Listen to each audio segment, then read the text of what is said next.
Bienvenue dans La Voix du couple, le podcast qui vous accompagne dans cette magnifique aventure qu'est la vie à deux. Nous sommes Anna et Johan, deux humains qui avons fait le choix de partager un chemin commun avec ses joies et ses défis du quotidien. Pour nous, le couple est un espace fascinant qui invite à l'introspection et offre des possibilités d'épanouissement sans limite. Parce que vivre, c'est apprendre à toujours mieux aimer, nous avons à cœur de vous partager les épreuves et les enseignements que nous tirons régulièrement de notre expérience du couple, pour grandir ensemble. Alors que vous soyez ou non en couple, passionné de relations humaines ou amoureux de l'amour, ce podcast est fait pour vous. Cheminons ensemble sur la voie du couple. Bonjour à tous. Bonjour. Bienvenue dans ce nouvel épisode de La Voix du couple. Et aujourd'hui, on a décidé de partir sur un épisode un petit peu plus léger que d'habitude. Et on a eu envie, de vous dévoiler un petit peu plus précisément qui on était. Ouais, parce qu'on n'avait pas eu l'occasion de le faire en fait, tellement. On vous parlait un peu de nos expériences sur des thèmes particuliers, mais peut-être pas, on n'a pas pris le temps de se présenter bien, de répondre à des questions un peu plus... Perso. Ouais, perso, c'est ça. Sur nous et sur notre couple. Ouais. Et on va répondre aux questions que vous nous avez posées. Ouais, parce qu'on vous a sur demandé, les réseaux. c'est ça, on nous a demandé sur Instagram de nous poser des questions. On a eu pas mal de réponses. Enfin, de questions plutôt. De questions plutôt. Et voilà, et il y en avait qui étaient très intéressantes, qui vont nous permettre de nous présenter un peu plus, de vous dévoiler certains aspects qu'on vous a peut-être pas dévoilés jusqu'à maintenant. Ouais. Voilà, ça passe de notre vie perso, de ce qu'on fait dans la vie et tout ça, à certaines façons qu'on a de gérer certains trucs dans notre couple, certains problèmes, voilà. Alors juste pour info, là on est en post-prod et on trouvait que l'épisode était vraiment long. Du coup on a décidé de le diviser en deux parties, en deux épisodes. Et la partie 2 du coup sortira la semaine prochaine au lieu de sortir dans 2 semaines. Ouais, on a décidé de pas trop attendre. Et du coup c'est parti pour la première série de questions. On vous souhaite une belle écoute. Yes. Alors la première question c'était, est-ce que vous pouvez vous présenter ? Vas-y, je te laisse. Vas-y, non, je te laisse. Je commence. Alors, je m'appelle Anna, j'ai 29 ans et dans la vie, je suis un peu multicasquette. J'ai plusieurs activités. J'aime pas avoir une seule activité et être trop dans la routine. Du coup, j'aime bien varier les plaisirs. En gros, je gagne ma vie en tant que chirurgien dentiste et à côté, j'ai 2 autres activités. J'ai podcasteuse. Je crois que c'est évident. Donc voilà, j'ai le podcast La Voix du couple avec Johan et je suis également chanteuse. Voilà, c'est un peu mes passions. Ouais. Moi c'est un peu, on se ressemble un peu sur ce thème-là du fait qu'on est des slashers, c'est-à-dire qu'on a plusieurs activités. Moi à la base j'ai une formation de commerce. Voilà, j'ai fait une prépa. Après je suis rentré à HEC Paris pour ceux qui connaissent. Et après j'ai travaillé un peu dans le digital et tout ça et ça m'a pas tellement plu. Du coup j'ai fini en fait par me mettre à mon compte dans la musique et par devenir producteur de musique en fait, c'est-à-dire je réalise des albums de musique à l'image, d'illustration et j'ai aussi quelques projets un peu plus perso d'ailleurs avec Anna sur lesquels on bosse ensemble. Qu'on vous révélera peut-être un jour d'ailleurs. Oui. Et voilà, maintenant je gagne ma vie en tant que musicien. Et bien sûr, il y a aussi le podcast qui prend une place de plus en plus importante. Et le développement personnel. Et voilà, le développement personnel. Et puis voilà quoi. Et puis et j'ai oublié de dire que j'avais 30 ans. Oui. Ça fait toujours un peu de mal de le dire parce que j'ai toujours pas l'impression d'avoir 30 ans. Mais ouais, si j'ai 30 ans, je suis né en 93, donc c'est ça. Ouais, c'est ça, je et confirme. Puis voilà. Hein. Ok. Ouais. Ok. Alors la deuxième question, c'était depuis combien de temps êtes-vous ensemble ? Vas-y. Hein. Ça va faire 4 ans, là, dans 2 mois. On s'est rencontrés en juin 2020, au sortir du confinement. Ouais, vraiment au sortir du confinement, on s'est rencontrés. On n'a pas la date exacte de quand on s'est mis ensemble officiellement. Ouais. Du coup, on aime bien dire que c'est le jour de notre rencontre. Ouais. Qui Ouais, je crois que c'était au début juin, un truc comme ça, genre début juin, 6 juin, début juin, un truc comme ça. Ouais. Et comment vous vous êtes rencontrés ? Ça, c'est la troisième question. Alors, ça peut-être que je peux y répondre parce que c'est moi qui... en gros, je lui ai tout simplement envoyé un message sur Instagram. Il a slidé dans mes DM. Comme quoi, quand c'est bien fait, ça peut marcher. Ouais.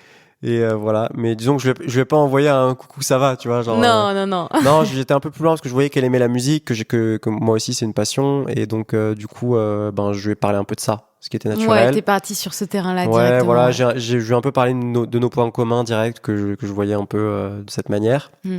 Et voilà, je pense que ça t'a plu suffisamment pour qu'on discute. Ça m'a plu suffisamment, de ouf. Parce que effectivement, je pense que toutes les meufs, on reçoit des messages de mecs en DM. Et on va pas se mentir, hein, on répond pas du tout le temps. Mais c'est vrai que, je sais pas, là tu m'as envoyé un message vraiment gentil où tu disais que t'appréciais ma voix et ma musique, etc. Et t'avais l'air cool, j'ai été voir ton Insta. Tu étais en public. Heureusement, j'ai pu aller checker un petit peu que tu avais l'air d'être une personne correcte, normal, on va dire, normale. Même si on sait jamais. Après, t'as découvert que j'étais fou après, mais... Non, ça va. Et du coup, on a commencé à discuter comme ça, en DM sur Insta. Et je me rappelle, on a été sur des sujets hyper deep, rien que dans les premières conversations, dans nos premières conversations. Et du coup, on a décidé de se rencontrer, je pense une semaine après, même pas. Non, un peu plus longtemps, dans mes souvenirs. On a eu deux semaines, j'aurais dit, moi, plutôt 2 semaines. 2 semaines max. Hein. Ouais, mais c'est parce que moi aussi, je t'ai pas proposé directement qu'on se voit. Je voulais d'abord que tu sentes que j'étais pas à l'aise, needy, tu vois, genre en mode le mec qui va absolument voir la meuf direct et tout. Je voulais vraiment juste que tu prennes le temps de bien te rendre compte que le courant il passait bien, parce que moi je voyais que le courant passait. Et juste pour préciser aussi, on n'a aucun ami en commun. C'est-à-dire que t'as découvert mon compte Instagram par hasard. Enfin, je sais pas si le hasard existe, moi j'y crois pas trop, mais en vrai c'est fou, quand même de dire qu'on n'avait aucun ami en commun sur nos comptes Insta. Mais je pense et dans la vie au fait réelle. que tu fais de la musique et que du coup on est je pense du coup c'est pour ça que je suis arrivée dans on est un peu ciblé par beaucoup de musiciens. Je sais qu'on a un compte à côté sur lequel on fait de la musique. Donc je pense que c'est ça qui a fait que t'es tombé sur mon compte. Mais c'était comme ça. Comme quoi, mais bon, voilà, faut le faire bien. Voilà, avis aux mecs qui veulent slider dans les DM des meufs. Juste, coucou, ça va? Tu vois, non, ça suffit pas. Faut faire un effort quand même. Il y a un petit effort, tu vois, faut trouver des points communs, faut faire une petite diversion. Enfin, je sais pas, il y a quand même un truc. Je pense que c'est ça qui t'a. Et après, du coup, pour raconter un peu la première fois qu'on s'est vraiment rencontrés en vrai, je crois qu'on est allé au bois de Vincennes. Ouais, c'est ça. T'habitais pas loin. Dit comme ça sonne pas très bien. Mais c'est vrai que ça peut faire flipper, genre, viens, on se retrouve dans un bois. Non, mais en vrai, j'avais confiance et t'as dit, viens, on va se poser tranquillement. Il faisait hyper beau, c'était pendant l'été. Du coup, on s'est posé sur les pelouses au bois de Vincennes. Et on a grave discuté jusqu'au soir. Jusqu'à minuit, je crois. Ouais, c'est vrai. On est allé prendre après on est prendre un petit resto. Ouais, c'est ça. Et ensuite, on a grave discuté. Ouais. Alors, la 4e question, c'est qu'est-ce qui a fait que vous avez eu envie de continuer à vous voir après le premier date et ensuite à vous engager plus sérieusement? En gros, pour commencer, je dirais que je me suis sentie à l'aise tout de suite, même par message. En fait, j'avais l'impression que pour la première fois en date ou par message, je jouais pas un rôle. Je sais pas comment expliquer, j'avais l'impression que tu m'accueillais comme j'étais et que j'avais pas besoin de... Même s'il y a toujours un peu de drague, forcément, c'est les débuts, tu vois, il y a quand même une volonté de séduire l'autre, mais c'était pas de la séduction, manipulation, tu vois ce que je veux dire? En vrai, j'ai pas tellement l'impression qu'on se séduisait un peu, mais c'était... Mais moi, je suis nulle en drague. Moi aussi, j'aime pas tellement draguer, en fait. Genre, j'arrive pas à faire le... Mais tu vois, des fois, j'avais remarqué que dans mes dates précédents, j'avais vraiment l'impression de jouer un rôle, tu vois. Et là, ce qui a fait la différence, c'est que je me sentais vraiment moi-même, comme si j'étais avec un pote, quoi. Un très bon pote. Et je pense que c'est ça qui a fait que j'ai voulu te revoir, je dirais, parce que j'étais hyper à l'aise. Voilà, ça, c'est mais le pour premier autant, point. j'étais pas dans la friend zone. Non, t'étais pas dans la friend zone parce que quand même tu me plaisais physiquement et j'ai trop aimé ton énergie et ce que j'ai kiffé aussi, c'est qu'il y avait pas de... Moi, je suis pas très small talk, ça me met très mal à l'aise. Et là, en fait, toi, t'étais tout de suite très deep dans tes conversations. Et du coup, j'ai trop aimé parce que j'ai vu que t'étais hyper ouvert d'esprit et tout. Et je pense que c'est ça qui a fait que j'ai vu le potentiel de connexion qu'on pouvait avoir au-delà d'un truc qui est juste un peu superficiel, que j'avais toujours connu un peu dans les dates, quoi, dans le dating. Mais c'est vrai que moi, il y a eu quand même un petit moment, parce que comme j'ai déjà raconté sur le podcast, mais je sortais d'une relation qui était difficile à ce moment-là. Ça faisait à peine 3 semaines qu'on avait rompu avec mon ex. Et du coup, j'ai hésité un peu à m'engager au début de la relation. C'est vrai. Et je pense que peut-être ce qui a fait Alors, il y a plusieurs personnes qui m'ont demandé quel du coup avait été mon déclic pour m'engager avec toi. Et en fait, moi, je marche pas tellement en déclic. Même, j'y crois pas tellement, même si je pense que pour des gens, ça peut marcher comme ça. Mais moi, en tout cas, j'y crois pas tellement. Pourquoi ? Parce que le déclic, j'ai l'impression derrière, ce qu'il y a, c'est le fait de se dire tout à coup, il y a une décision rationnelle qui est prise, de se dire là, je vais m'engager et genre c'est noté à partir d'aujourd'hui et tout va découler de cet acte-là à ce moment-là. Et alors que en fait, je pense que c'est justement quand j'ai arrêté de me poser la question de m'engager ou pas. Parce que je t'en avais parlé de ce truc-là, hein. Je t'avais dit, je sais pas si je dois m'engager. Donc, il y a un moment, je me prenais un peu la tête par rapport à ça. Je me rappelle, tu m'avais envoyé un SMS super long. Ouais. Et moi, j'étais là, oh putain, merde. Parce que j'avais trop senti le potentiel et j'étais un peu deck, tu vois. Et tu m'avais exprimé un peu cette peur-là que t'avais et tout. Ouais. Et de me dire que t'étais peut-être pas prêt et tout. Et moi, là, je t'ai dit, oulala. Genre, j'ai vu que tu te mettais la pression pour rien. Ouais. Genre, même moi, je me la mettais pas, tu vois. Je sais pas, ça faisait je sais pas combien de dates qu'on avait fait. 1 mois, 2 mois, je crois. Ouais, c'est ça. Et moi, je me mettais pas la pression parce que je voyais que ça roulait, tu vois, qu'on prenait toujours du plaisir à se voir et tout. Et j'ai vu que toi, tu te mettais la pression. Comme quoi, on dit souvent, ouais, c'est les meufs qui se mettent la pression et tout. Mais les mecs, vous la mettez peut-être plus que nous. Hein. Ouais, c'est vrai. Franchement, j'ai l'impression. Hein. C'est vrai. Et du coup, j'étais là, je t'ai envoyé je sais pas, une voice note ou je sais pas quoi. Et je t'ai dit, mais chill, on fait comme ce qu'on fait depuis le début, on se voit. Et en fait, ça viendra naturellement si jamais on a envie de se mettre ensemble, genre tranquille, tu vois. Genre, je t'ai vraiment mis à l'aise. Et je pense que ça t'a plu.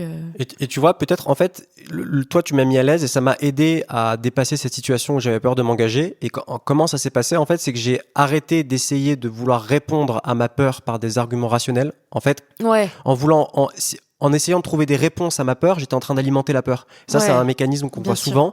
C'est-à-dire, la peur, elle te fait des petites objections dans ta tête, des petits doutes. Et si tu réponds aux doutes avec des arguments, même si les arguments ont toute la valeur du monde, en fait, ce que tu fais, c'est que t'entretiens le doute, t'entretiens la voix qui te pose des questions sur ce truc-là. Et comment j'ai dépassé cette situation, justement, de peur d'engagement avec toi ? C'était, tout simplement, en essayant d'arrêter de me poser ces questions-là. Et ce qui m'a aidé à le faire, ça, c'était de plonger avec toi dans l'instant présent et juste me dire, quand je te vois, je te vois. Tu vois, genre juste c'est ça, tu vois. Et en fait, on a accumulé en faisant ça, moi en essayant de me calmer et en essayant quand même de pas laisser cette peur influer sur la façon que j'avais de te voir. Donc c'est-à-dire je continuais de te voir, je continuais à proposer des dates quand même et tout ça. Et en fait, en y allant, sachant que ça faisait pas très longtemps qu'on commençait à se voir, donc je pouvais encore, tu vois, on n'était pas encore dans la phase vraiment engagé à 100%. Ouais. Et le fait d'avoir continué à te voir et d'avoir nourri le truc, nourri un peu la relation qui commençait à se former et de m'être rendu compte en le faisant que j'arrivais en fait à me connecter dans le présent avec toi et à arrêter de me poser des questions même pendant l'instant où on se voyait, moi ça m'a aidé en fait à m'engager après. C'est-à-dire que plus j'ai pu rentrer dans le présent de la relation avec toi, plus j'ai pu me dépasser la peur que j'avais de m'engager. Et en fait, à un certain moment, au bout de 2-3 mois comme ça, je regardais derrière, je me suis dit, mais en fait, là, ça fait des semaines que je me suis pas posé la question de l'engagement, parce que tout simplement, je suis en train de vivre un truc hyper cool avec toi. Ouais. Et en fait, la réponse, elle coule de source. La réponse, c'est plus une réponse à une espèce de question un peu qui revient en boucle dans ma tête, qui naît d'une peur. C'est une réponse qui est très spontanée et qui vient du présent et qui vient de mon corps, qui dit, en fait, cette personne, je kiffe être avec elle. Ouais. Donc, quelles sont les raisons là pour que je continue pas la relation ? Il y en a pas. Donc, let's go. Mais tu vois, ça venait d'un truc, d'un mouvement spontané intérieur qui venait pas de la peur. Et voilà, je pense que c'est un peu comme ça que j'ai dépassé cette peur de l'engagement. Donc encore une fois, c'était pas un déclic, c'était pas un truc rationnel, c'était un laisser aller à la vie, au présent de la relation. Ouais, voilà, c'était peut-être un petit point pour répondre un peu à ces interrogations qu'on a souvent eues, de gens qui me disent ouais, comment tu t'es engagé et tout. Ouais. Alors, voilà, tout simplement se plonger dans le présent, quoi. Ouais. Je suis d'accord. Ouais. La question suivante, c'est quelle a été votre première impression de l'autre ? Je peux peut-être commencer à répondre. Mais vas-y, dis pas que des trucs positifs. Parce que j'ai vu que tu voulais dire des trucs positifs. Mais non, tu peux aussi dire. Oui, pour être totalement honnête, et ça, d'ailleurs, je te l'ai dit assez rapidement. On n'a pas trop de secrets là-dessus. Au début, je t'ai trouvé petit physiquement. Parce que moi, j'avais toujours cette image du mec qui doit faire.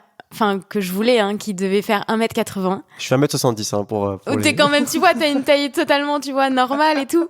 Mais c'était beaucoup plus petit que dans mes attentes, on va dire, où je voulais un mec qui faisait 1m80, qui avait les cheveux courts, bruns, Tu rentrais En fait, pas, tu rentrais pas dans mes critères du tout. L'inverse en de fait. moi, quoi, en fait. Ouais. Bon, t'es brun, mais t'avais les cheveux longs. Et tu faisais 1m70 et du coup c'est vrai que le premier truc que j'ai vu quand je t'ai vu de loin là avec ton petit sac à dos trop mignon, je me suis dit il est mignon, tu vois, mais je me suis pas dit il est c'est un grand beau gosse, tu vois, c'est pas que je me suis dit... Et après je t'ai vu de près et j'ai vu que t'étais très beau, que t'avais un très beau sourire, que t'étais très charmant, que t'avais des très beaux yeux et des beaux cheveux, même s'ils étaient longs. Maintenant j'adore tes cheveux. Et voilà, après, du coup, on a commencé à discuter. Et là, en fait, toutes mes attentes physiques, on va dire, elles ont été graves, elles ont été balayées. Et après, je t'ai trouvé. Non, mais tu sais. Non, mais je sais. Et je t'ai trouvé très intelligent. Je t'ai trouvé très curieux, très ouvert d'esprit, comme je l'ai dit. J'ai adoré aussi ton côté très spirituel. Et évidemment, ton côté artiste. Ça, c'est un truc que je recherchais de ouf, clairement. Intéressant. Ouais. Ben écoute, moi je t'ai trouvé, la première fois que je t'ai vu... Allez, vas-y, tu peux te lâcher. Je t'ai trouvé frêle. Frêle. Genre, c'est un des premiers termes qui viennent dans ma tête, c'est mais elle est frêle, elle est toute petite. Elle est toute petite. C'est une petite femme, quoi. Oui. Mais je trouvais très ouais, mignonne. je fais 1m58, ouais. Et non, mais en vrai, j'ai pas eu de coup de foudre du tout. Ouais, moi non plus. Ouais, je t'ai trouvé... Ouais, comme j'ai dit, ouais. Moi, je t'ai trouvé cool, spirituel, ou très ouverte d'esprit aussi. Tu m'as trouvé un peu coincée aussi, tu m'avais dit. Mais par contre, ouais, dans les aspects peut-être plus négatifs, je t'ai trouvé un peu coinsos. Et j'ai eu peur de m'ennuyer du coup, parce que genre tu rentrais pas du coup dans mes critères de... Tu sais, j'avais besoin de quelqu'un qui soit... Enfin, je pensais, hein, qui soit très très... Faux folle. Non, c'est même pas ça. C'est plus un truc d'être très très mental, tu vois, genre d'être capable d'avoir une discussion genre hyper poussée, d'adorer les trucs un peu conceptuels où tu peux parler pendant des heures sur des trucs et tout. Ouais. Et en fait, avec toi, il y avait pas tellement ça. Les conversations étaient douces, calmes. Elles étaient deep quand même. Oui, mais franchement, pas tant que ça mais par rapport à l'habitude que j'avais. Deep, plutôt dans le corps, pas trop dans l'intellect. Mais oui, parce que toi, t'es pas une meuf qui... Ok, à un moment, on parle de trucs deep, mais à un moment, tu t'arrêtes et tu vois, t'as besoin de plus de légèreté, tu vois. Moi, je peux être trop deep parfois. Et toi, du coup, au début, moi, je pensais que je me ferais chier à cause de ça, justement, parce que genre j'avais besoin de cette espèce de truc un peu deep qui va avec aussi un truc de roller coaster émotionnel. Hein. C'est-à-dire que plus c'est deep, plus t'oublies ton corps, plus tu vis des trucs qui sont forts, intenses, mais qui au final te fatiguent. On en parlait un peu dans le précédent épisode. Et avec toi, il y avait pas ça. C'était, tu vois, les conversations quand on sentait qu'il n'y avait plus tellement besoin de parler d'un truc deep parce que c'était un peu fatigant et qu'à un moment il fallait juste se poser et juste manger sa glace, tu vois. Ouais. Bah on le faisait parce que tu m'y invitais par ta présence et par le fait que t'es quelqu'un qui se prend pas autant la tête que moi et qui est plus dans le présent. Et du coup ça, moi au début je l'ai interprété comme un truc où je me suis dit ok, ça je vais me faire chier, ça m'ennuie un peu, tu vois. Ouais. Mais et le fait que j'étais pudique aussi, tu vois, avec mon corps et tout. Moi ça un petit peu, mais ça a pas tellement joué ça, non, okay. Parce que justement j'appréciais ça chez toi aussi, cette pudeur et tout, je trouvais ça beau. Et au final, en fait, je me suis rendu compte que c'était carrément limite mieux pour moi. En fait, avec le temps, je me suis rendu compte que ça m'apaisait, ta présence m'apaisait et qu'au final, c'était cool. Donc, voilà.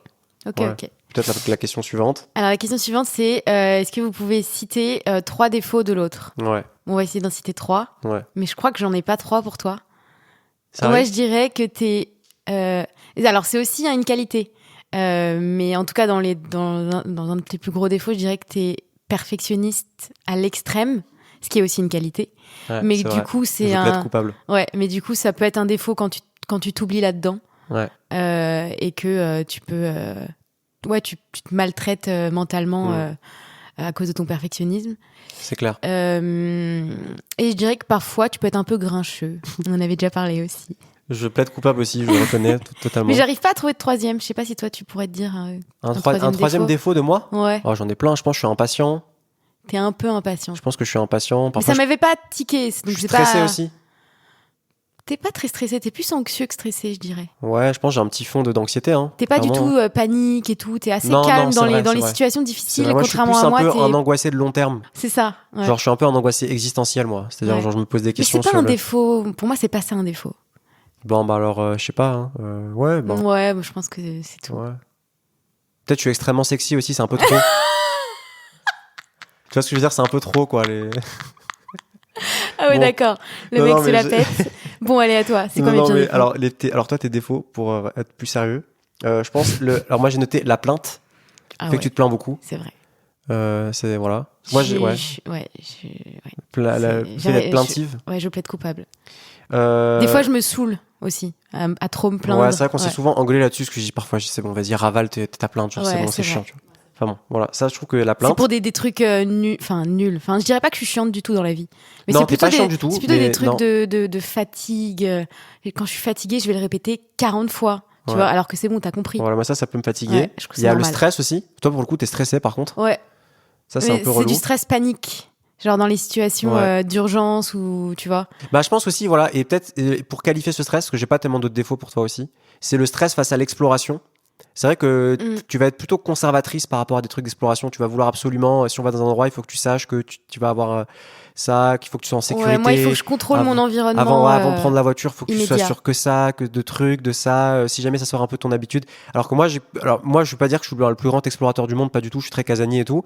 Mais je pense que j'ai plus besoin que toi d'avoir ces espèces de moments genre où c'est freestyle. Ouais. Et ça, je pense, ça peut aussi occasionner parfois des disputes et tout. Ouais. Mais je pense qu'on apprend à le gérer aussi parfois où moi, en fait, ce besoin-là, je le comble parfois sans toi, tu vois. Oui, oui, carrément. Parce que, ouais. En fait, on peut pas tout faire ensemble. J'ai compris que toi, c'était pas ton truc et que t'étais stressé. Et il faut aussi respecter l'autre avec ses défauts et avec ce qu'on perçoit comme des défauts. Mais il faut que je fasse des efforts aussi, tu vois. Ouais, mais bon. J'essaie d'en faire. Oui, oui. En vrai, t'en fais des efforts déjà. Et ensuite, je pense que, ouais, voilà. Moi, je suis partisan de faire quand même des compromis par rapport à des choses comme ça. Tu vois. Ouais. Je pense que si t'as pas envie, si tu peux pas répondre à certains besoins que j'ai, ben je vais les combler sans toi en fait. Tu vois, j'avais pas besoin de faire tout à deux. Ouais, genre par exemple, on a plein de potes qui font qui partent avec une tente et qui, tu vois, qui dorment à la belle étoile et qui font des randonnées de l'extrême un peu. Ouais. Et alors moi, je rêve de faire ça, mais en fait, je sais que ça va être un enfer. Que je vais pas. Non, mais voilà, c'est ça. Que je vais pas pouvoir le supporter. Et du coup, c'est vrai qu'il y a des moments où je t'en veux un peu de ça, où je me dis putain, mais ça, elle veut pas le faire et tout, ça me saoule un peu. Ouais. Et je me dis ouais, j'aimerais tellement pouvoir faire ça avec toi et tout.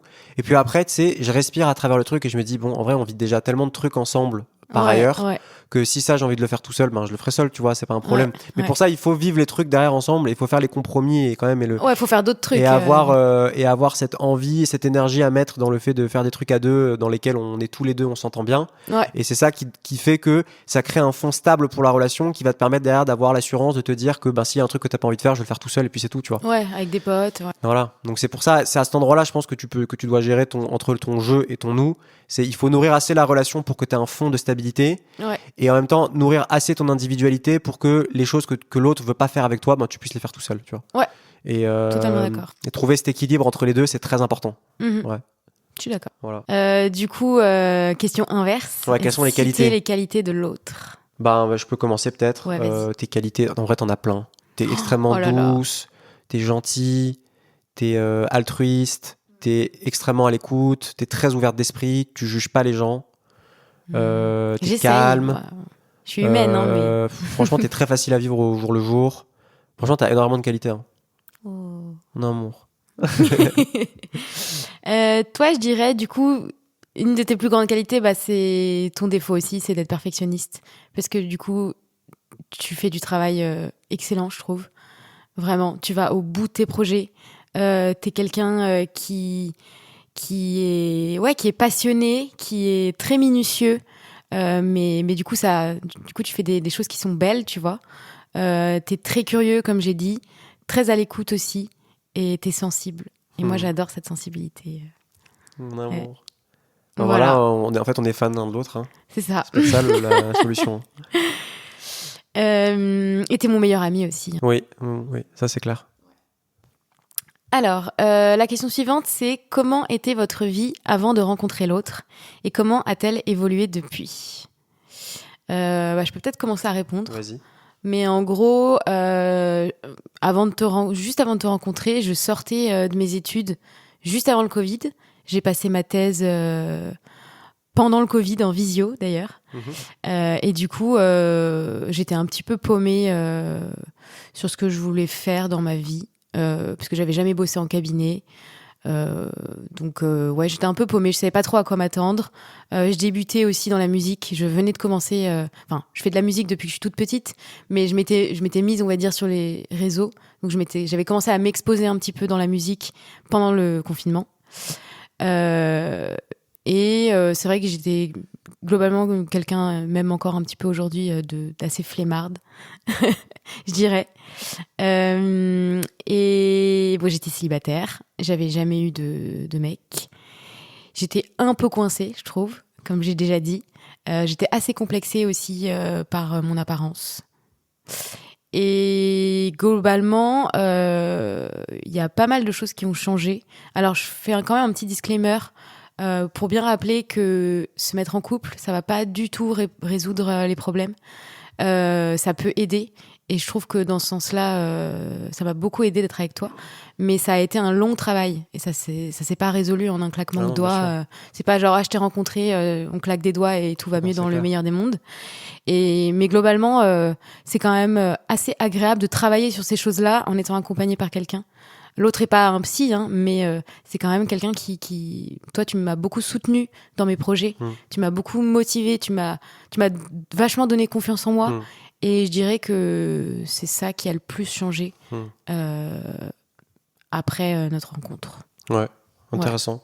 Ouais. Ben, moi, je sais pas comment était ma vie avant. Comme je disais, je venais de sortir d'une rupture qui était épuisante, une relation qui a duré 1 an et demi, qui était absolument épuisante. J'étais vraiment épuisé à la fin. J'avais plus aucune énergie et vraiment le confinement, ça avait été un peu le sommet de ça.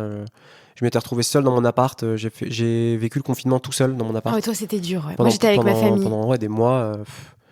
Avec une relation qui était en train de s'étioler complètement et c'était vraiment absolument épuisant et du coup genre, au moment où je t'ai rencontré, c'était un peu une renaissance dans ma vie. C'était on venait de se quitter avec mon ex, du coup il y avait un grand bol d'air frais, c'était le début, en plus à ce moment-là il faisait super beau, donc c'était un peu c'était la fin du confinement, il y avait une espèce d'énergie où tout le monde voulait à nouveau ressortir, faire des trucs, et c'est à ce moment-là où j'ai rencontré aussi des nouveaux potes dans ma vie, où je t'ai rencontré toi. Et ça a été un espèce de vent frais, c'était une période de liberté qui était cool. Donc à la fois difficile, en même temps une grande période de renouveau. J'aimerais juste rajouter un truc que j'ai oublié de dire. Ouais. C'est que le fait d'être avec toi, ça m'a appris aussi à m'adapter à l'autre. Et à prendre du recul, tu vois. J'étais très autocentrée. J'ai cette tendance aussi encore quand je me plains et tout ça. Et du coup, le fait de devoir dealer aussi avec tes émotions, voilà... ça m'a permis de prendre un peu de recul vis-à-vis de moi-même et de me dire je suis pas toute seule, tu vois, je dois faire des efforts, je dois faire des compromis, et ça j'avais pas trop appris à le faire avant, je trouve. Intéressant. Ouais. Alors comment avez-vous réussi à dépasser vos blessures émotionnelles? Alors là c'est un truc où on va faire clairement plusieurs épisodes carrément sur cette question tellement c'est important. Et moi je dirais, pour répondre rapidement à ça, je dirais qu'il y a 3 dimensions. La première dimension, c'est l'introspection, c'est-à-dire la prise de conscience mentale, c'est-à-dire comprendre les causes qui font qu'on n'est pas bien, qu'on a des blessures.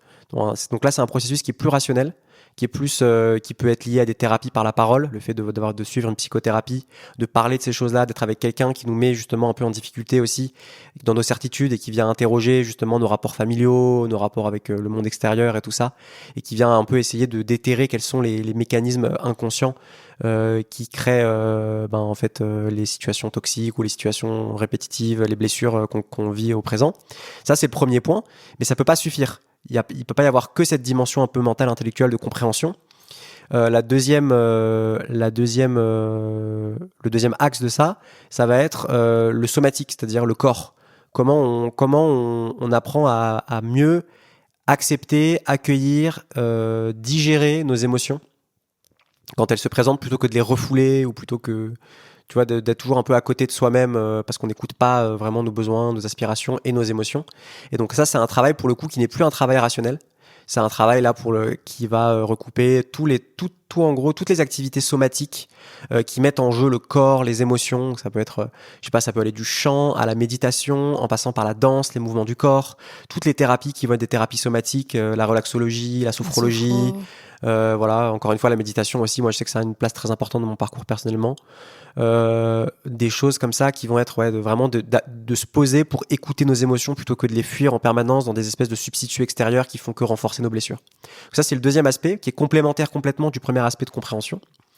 Et je dirais le troisième aspect qui englobe un peu les deux autres, mais c'est la relation en fait. C'est-à-dire, alors pas seulement la relation amoureuse, mais c'est la relation, ça peut être la relation avec les amis, le fait d'être entouré par des gens avec qui on a des relations profondes et qui ont du sens, qui peuvent nous aider justement dans les deux quêtes dont on parlait juste avant, c'est-à-dire à la fois être dans son corps, s'accepter profondément, et en même temps aussi être remis en question, tu vois, être mis un peu en difficulté parfois, se remettre en question.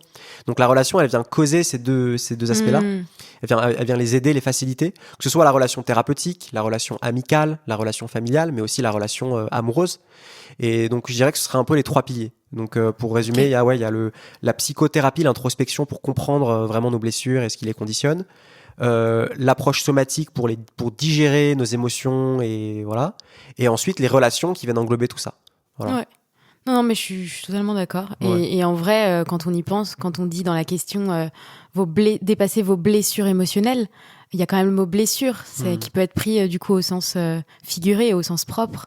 Tu vois, des blessures, il y a le côté physique aussi quand tu parles de blessures. Ouais. C'est pour ça que uniquement être dans le mental, c'est pas suffisant. Non, c'est clair. Il faut vraiment faire ce travail dans le corps. Je pense qu'il y a beaucoup d'entre nous et d'entre vous aussi qui sont peut-être tombés dans ce panneau-là, moi-même pendant des années, d'être dans une surintellectualisation de nos blessures, on comprend tout là-dessus et en fait, dans les faits, on les dépasse pas parce qu'on n'accepte pas de les vivre dans le corps. C'est ça. Et je pense que le truc avec les émotions, peut-être pour finir là-dessus, qui est très important, c'est qu'une émotion, tant qu'elle n'est pas acceptée, accueillie et digérée, du coup, en fait, elle est condamnée à se remanifester à nouveau à travers des situations de vie qu'on va recauser de façon inconsciente pour nous amener à revivre ces émotions qu'on n'a pas voulu accepter.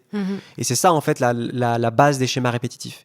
Et pour dépasser ça, le seul truc à faire, c'est de s'asseoir et de laisser l'émotion remonter, quitte à pleurer, à hurler, à sauter, à mugir, à faire toute chose qui peut en fait nous aider à expulser, à sortir cette émotion, à la vivre pleinement.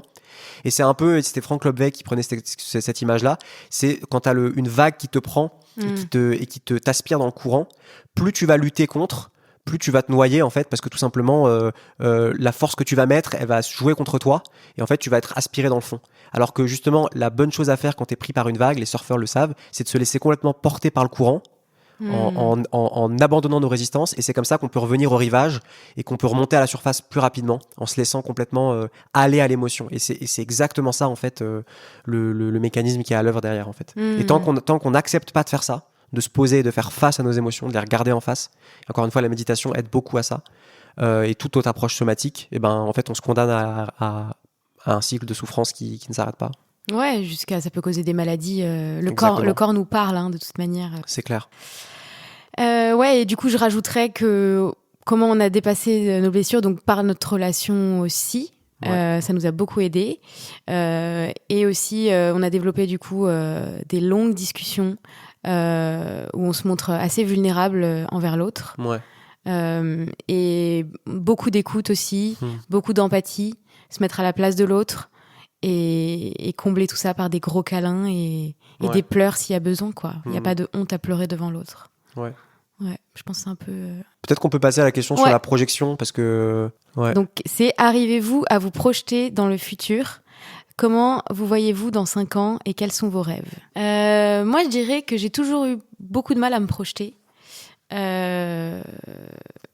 Et je suis plutôt du genre à laisser de côté un peu les projections et à dire on verra bien et à me laisser glisser un petit peu là-dedans parce que ça m'angoisse un peu de faire des projections. Ça met un peu une pression et je me dis si j'y arrive pas, du coup je veux même pas la faire en fait la projection. Et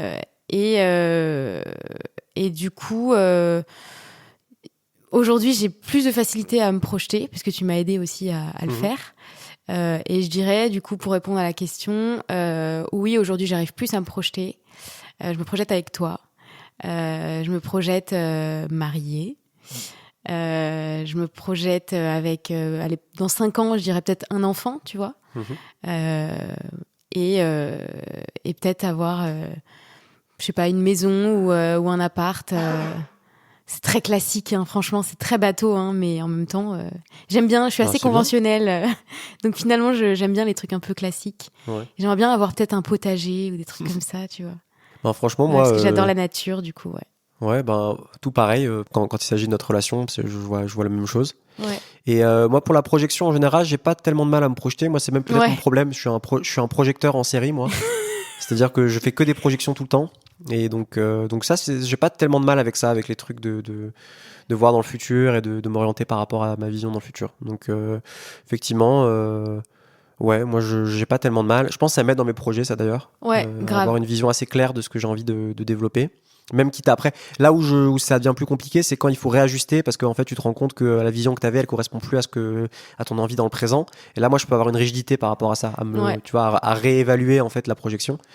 Donc voilà. Mais sinon, non, j'ai pas tellement de mal à me projeter. Et oui, et pour ce qui s'agit de notre relation, Et en ce qui concerne notre relation plutôt, ben oui. Comme toi, marié, peut-être sûrement un enfant. Petit potager, ça m'irait aussi très très bien. Même si j'ai pas tellement la main verte, mais on apprendra. On apprend. Ouais. Et oui, et aussi développer le podcast, évidemment. Ouais, bien sûr. On l'a pas dit, mais oui. Ouais, c'est clair. Alors on arrive à la fin de cette première partie d'épisode. Et on vous retrouve très vite la semaine prochaine, du coup, pour la suite des questions. Ouais, exactement. Ciao, ciao. Ciao, ciao.